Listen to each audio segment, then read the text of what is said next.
It's about time na makilala nga niya kung sino talaga ang kinalaban niya. Gusto ko niyang imbitahin sa Thanksgiving dinner niya. Si Stella po, girlfriend ko.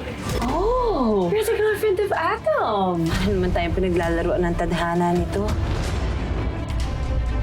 Ikaw ang girlfriend ni Atom? Akala ko yung boss ni Atom. Hindi naman siguro siya mabibigay na mali siya kung alam basihan, di ba? Pinromote ka niya, tapos sa kanya mo sinabi yung isang bagay na hindi mo masabi sa akin tungkol sa tatay mo.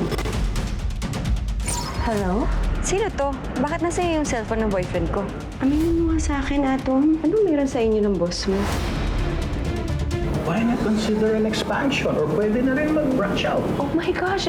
Yes, I want you to be my partner. Partners for life. Kung may kailangan pa po kayo, tita, just let me know. Sana nga, siya na lang yung naging shota ni Atom eh. Dahil hindi yung pagiging mabait ang maggagamot sa'yo. The medical director told me about your situation. May kinalaman ka ba dito? Si Ma'am C!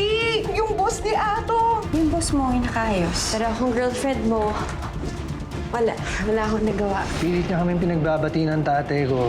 Kahit ayoko naman. Dapat respetuhin na lang niya yung desisyon mo. Yung nararamdaman mo. Salamat. Naiintindihan mo ako. Bakit nasama sa usapan natin yung pamilya ko? Kung okay lang sa'yo na ginagago ka ng pamilya mo, hindi uubra sa akin yon. Remember that case wherein i-request ko na masuspend yung isang nurse? I have one more favor to ask sana, Tito. The hospital has decided to terminate your employment.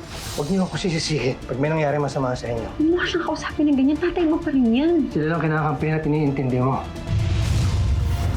Ikaw lang ang nakaisip na patirahin sila dito. Hindi pa ako pumayag. Gusto mo sumabog? Gawin mo! Sabihin mo sa akin kung ano yung mga laman ng isip mo kasi naman sa ganyan ka. Love Before Sunrise. Weeknights, 8:50 p.m. Stream on View anytime, anywhere.